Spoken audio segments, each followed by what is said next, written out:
Question 7 now is a question about halogenoalkanes. So we're given 7 to choose from. We've got to pick the one from the list that's extremely unreactive. So this is testing, can you remember that CFCs are very unreactive? There's only one CFC in the list, and that's N. The rest of these are all regular halogenoalkanes, and hopefully we can remember that these do react with hydroxide ions when you heat them up, and so they will react. So it was N. So the question now starts testing that reaction I've just mentioned, the reaction with hot hydroxide ions to make alcohols. In this case, it's aqueous potassium hydroxide. Choose from the list above the one that makes a diol. You're told a diol is a molecule with two OH groups.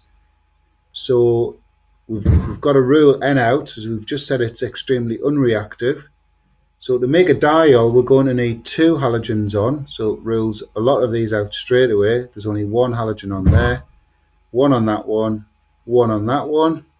There's only one on that one, only one on there. So it's got to be S. Let's just check. Yep, bromine, iodine. Yep, it's S. And now the mechanism. So we're going to just include the hydroxide ion and not put the potassium ion in there. So curly arrow from the negative charge on the OH minus ion, and that's going to go to this carbon which has this dipole across it, so you must put that in. So it says include relevant dipoles. And so the movement of this pair of electrons to this carbon will repel this pair of electrons completely onto this bromine. And what I should have done, I'm sorry I haven't, the products would be CH3, CH2, CH2, CH2, OH, and that would come off as a Br minus ion. The name of the mechanism is nucleophilic substitution. There's your nucleophile. It's an electron pair donor. And substitution because the OH group has replaced a Br. Why is the reaction of P with hot KOH slower than Q? So let's have a look at P and Q. That's got a carbon bromine bond in it. That's got a carbon iodine bond in it. So hopefully we can remember that the Ci bond is weaker than the Cbr bond. So it's going to break more easily, this one, and so the reaction will be faster. So how have I phrased that? Cbr bond is stronger than Ci bond, so the Ci bond breaks more easily. Write one equation using structural formula to show how butene can be converted into one of the listed halogenoalkanes. So the first thing there is we're going to need a halogenoalkane with 4 carbons in it. So we can rule quite a lot out straight away just based on numbers of carbons. So that's only got 2, that's only got 2, 1, 2, 3, that's got 4, so could it be that one?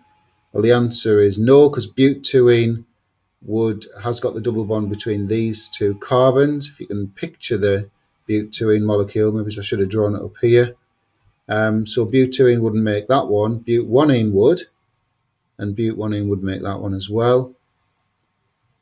Let's just go for this one, S, 1, 2, 3, 4, 5 carbons in that one, so it can't be that.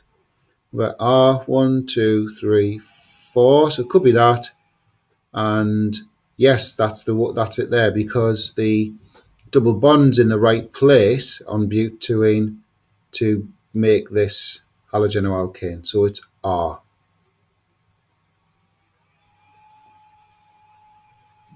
So there's the equation,